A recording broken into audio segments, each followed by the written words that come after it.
The female and the woman is the same. Yes. And now this is changing in Spain, and we have now a big competition, a very good competition in the first division. All is growing. Is like the football in Spain. The grassroots was growing, and at the end, the professional football is growing. This is incredible. You wait 10 years, and 10 years after, we begin now to have a good, very good first team. We was in the final in UEFA because the grassroots was growing. This is the key. So I don't know, people of my vintage will remember on Doordarshan we used to have a German imported program called Telesports, and they would show mums and dads running with lemon and spoon, that kind of a race, just to keep the community engaged in sports. So but you mentioned Germany, sorry, just an example to share. The Champions League final between Bayern Munich and Borussia a few years back had 26 players among the two squads that could have been eligible to play for Germany. So these were all raised from local grassroots over the last 14 years. So 26 out of the 40 odd players were eligible to play for Germany. So I must ask Rishikesh this slightly disquieting question, which I asked Dave also earlier, that everybody is gung-ho about India and the ecosystem developing and what needs to be done, this, that and the other. But in your experience, and since you're a business head, so you actually get tangible feedback as to what's happening about sports in India. But you have actually got one of your competitors scaling down drastically. So is that reflecting something in the environment, or is that a different story altogether? Interesting question. I mean, obviously, I can't comment on their behalf, but I just read a wonderful book called Shoe Dog, which is written by Philip Knight. I've read that. Yes. No, I think their priorities are probably slightly different. They've been investing in cricket quite heavily.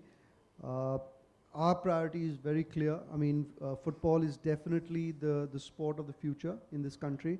I think urban India and even rural India now, with the initiatives that the clubs are undertaking and the federations is undertaking, will see that kind of penetration.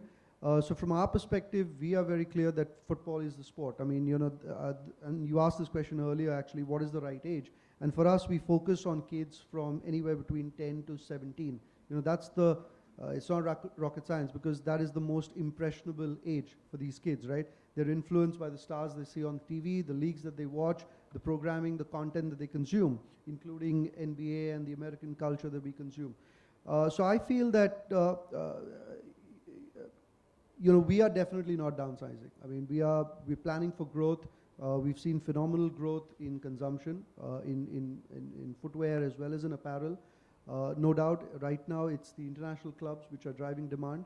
But I'm pretty sure that with all this investment that's happening from all the stakeholders concerned in grassroots football, I'm pretty sure that that's going to increase. The pie is going to continue to grow larger and larger, and therefore there's no question of us downsizing at all.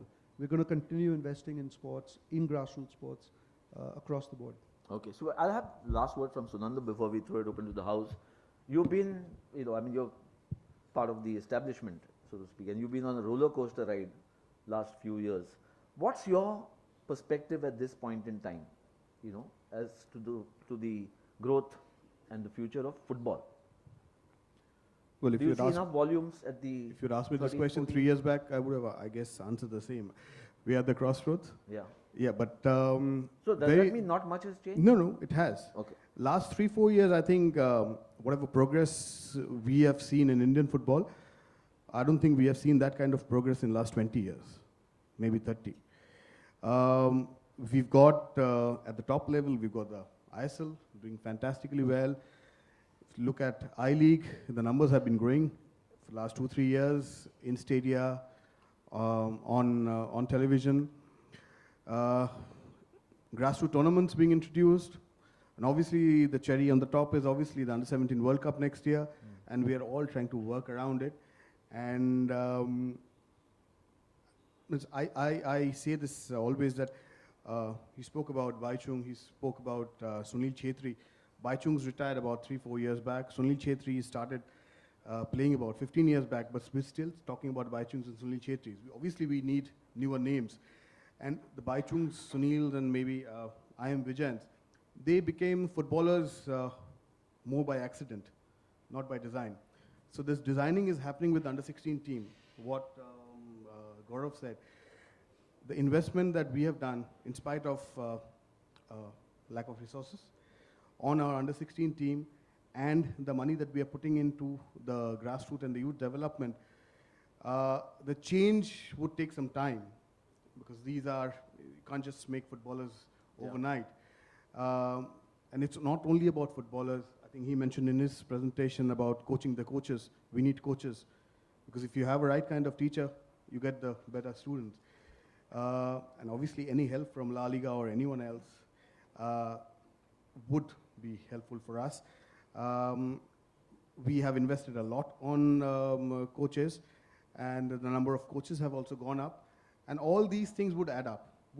I am 100% sure, and I think most of us sitting out here and out there are quite confident that we are on the right track. And these will take 5, 6, 10 years. But do you see the under 17 World Cup as the quantum leap opportunity? Well, it's with a little help from it's a the catalyst. broadcasters. It's a catalyst. Yeah. It'll set a lot of things. It already has. Obviously, we want the country to rally around the team. Yeah. But it's not only about those 23 days of tournament. It's just the start of something. And how we take advantage of that tournament beyond the beyond 2017 is key.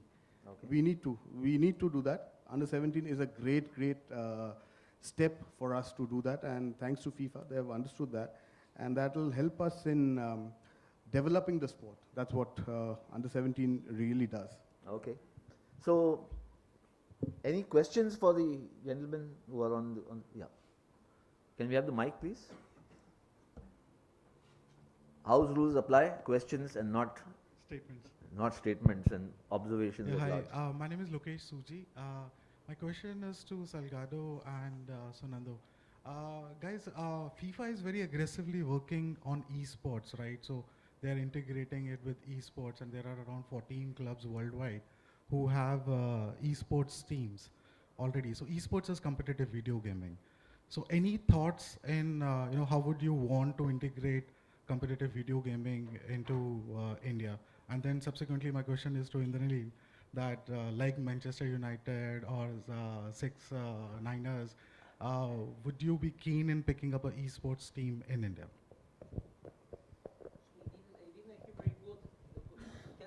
Can you repeat the question, please? So my question is that For him, what do you want him to answer? Ask him. Sure. So like FIFA is working very closely with esports.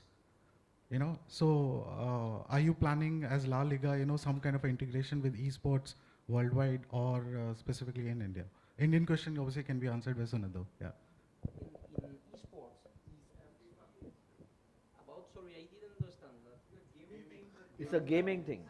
Okay, yes, of course. We have an agreement. We have an agreement with EA Sports, a big agreement around the world. We signed just the last week, and we begin to work because it's very important to work in both of them. The La Liga, we don't really, we don't think is not because the kids is playing to the PlayStation or to the I don't know or is seeing. Is not good. No, it's good. I think all, but under control, but we are working very good, not only at that, in digital. In digital, we are, because for us, the esport is all the digital platform today. Is not only, and we are working with Microsoft. We have a big agreement. We will do, I think, in 2 weeks, but very big agreement to have a very big platform. For the grassroots and we are working is a secret, but we will do in 2 or 3 weeks. We will announce, I think, that and all to be control all the digital and the e-sport, like you say. Okay. The same question you want Sunando to answer. Yeah. Okay. Yeah, Vince, if you ask about our priorities, I think it's not about esports, it's about these sports. Yeah. So it's football. We're trying to popularize the game, and I guess in a country like India where digital world is so huge, once the game becomes big enough, these things would follow. At the moment, it's more important to get the core things of the game going. Need to have a good league. Need to grow the league. Have Indian players. Let the national team do well. I'm sure the game grows. Esports or The danger these there, would- if I may add, is that we might become a country of couch potatoes, playing the game and not playing the game. You know, Yeah, so but the facts there is that Indian gaming community, including your feature phones and everything, is around 206 million. yeah. So No, that's the commercial aspect of it. yeah. So we Yeah. don't want to compete with the football as such, but Okay, next esport- question. Point taken. Anybody else?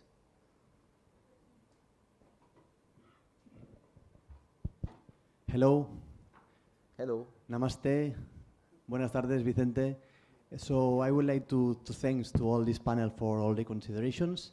So I would have a question for Mr. Vicente regarding the how La Liga is going to focus about the timings, you know. So now I'm living here in Delhi from the last 5 years. See, vested interest. So He's I got like vested I'll- interest. He wants to see all the matches. Yes, so now I'm living here because I love Delhi.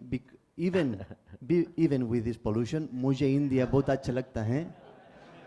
But when my family is in Spain, when my friends are in Spain, they're asking me, Pablo, why we are watching all the La Liga sport matches, in another timings, no? This is one question I would like to ask to Vicente. Thank you. Thank you. We work a lot about that, and Sony is here, and he can say we was with the president to change. Believe me, to change all the timing in the Spanish TV, because the people in the beginning they don't want to change, and believe me, the president was involved in the big problem because he changed this year.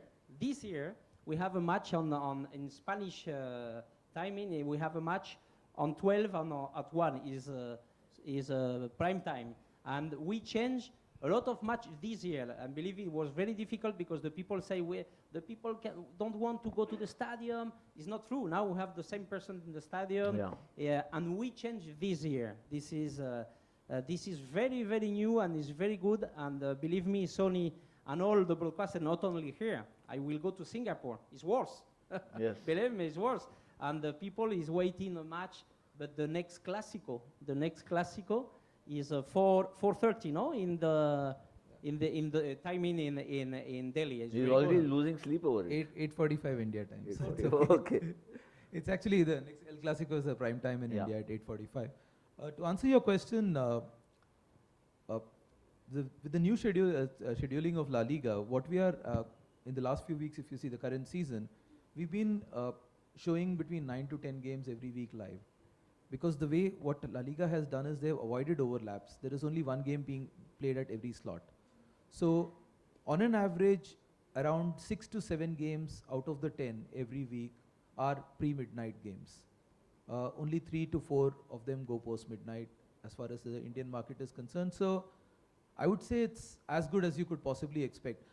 English Premier League technically gets all games in prime time, but at the same time, they play 5 games at the same time. So you're only watching one of them. One, yeah. So here, because it's 10 unique slots, and the other thing which has really happened is, I mean, this is the assurance that the president of La Liga gave, and he has stuck to that, which is every week, generally 2 out of the 3 big teams' games between Real, Barca, and Atletico are being played pre-midnight. Only 1 out of the 3 is going post-midnight.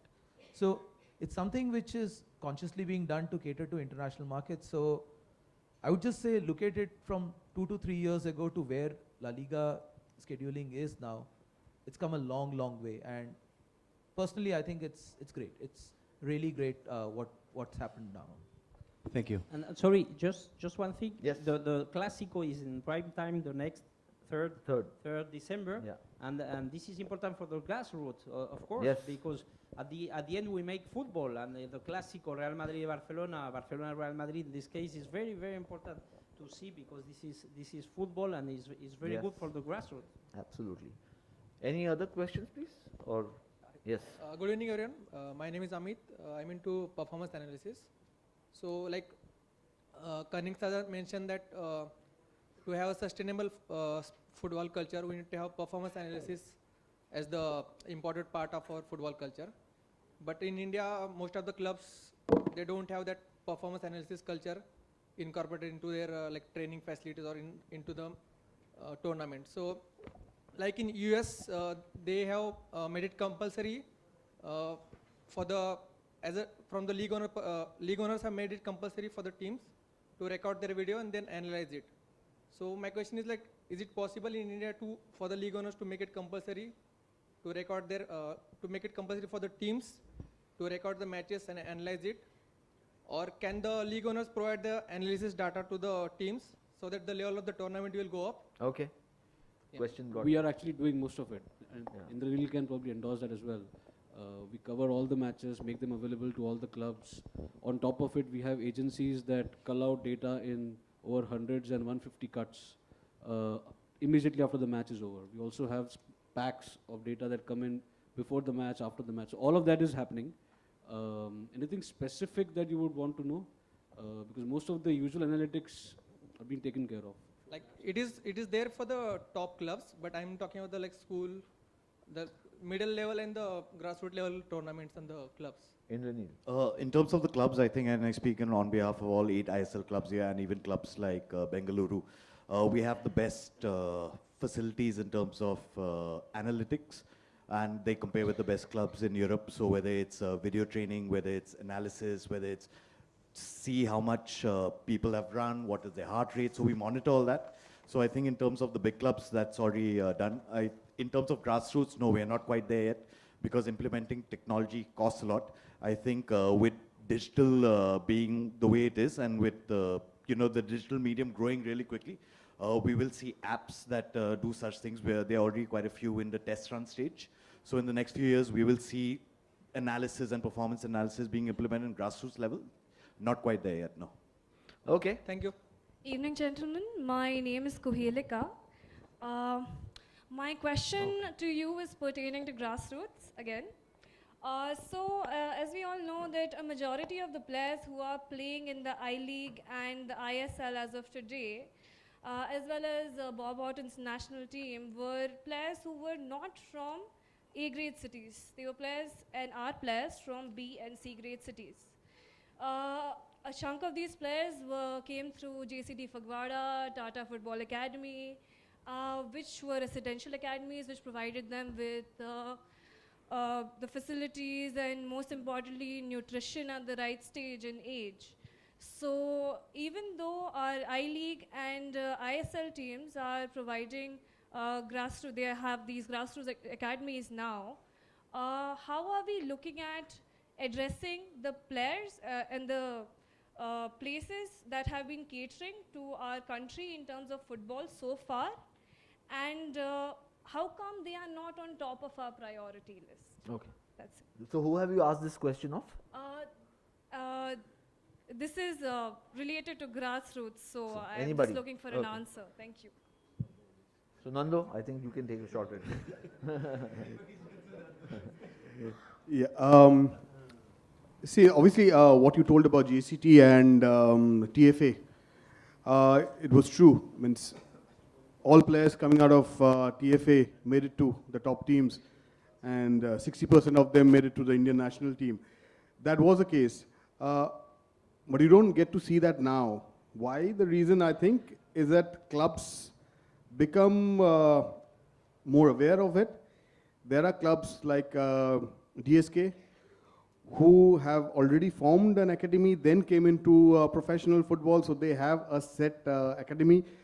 Pune FC did a great job when they were there in I-League with their academy. And now we've seen clubs like Bengaluru, who's gone all over India to search for talent, and they have bought lands somewhere in close to the airport in Bangalore, and they're opening up their own academy. I've been told that Dempo is doing the same. Mohun Bagan already has an academy. So I think with the next couple of years, more and more clubs, that's the only way forward. They would need to have their own academies, own supply chain, and they don't need to go out and spend money and buy players. That's the only way, I think, commercially viable also, it will make the clubs. So that's the future. Okay. It's already happened, it's already happening, and more will happen. Thank Thank you so much. Okay, I think that's all we can take for this today. As we conclude the session, can I ask Thomas Abraham to come and give a vote of thanks, please? Thank you very much.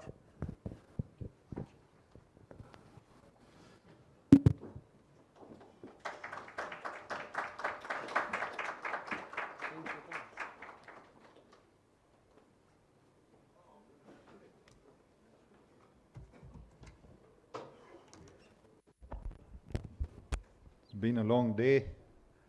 I think it's been a worthwhile day for everybody. So for that, I am personally and Sports Power are extremely grateful.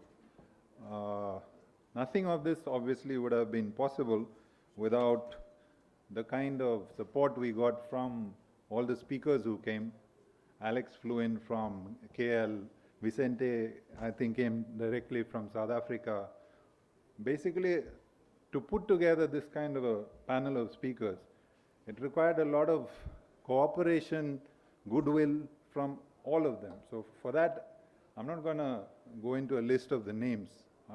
I'm extremely, extremely grateful, and I appreciate all that. And I think all the people who came got that value because of the sheer power that was sitting here and offering their insights, their knowledge, and what they had to share. I do believe that what we have taken out from here, if we are able to cull it, condense it, we can go with what the minister was saying, that he would be interested in taking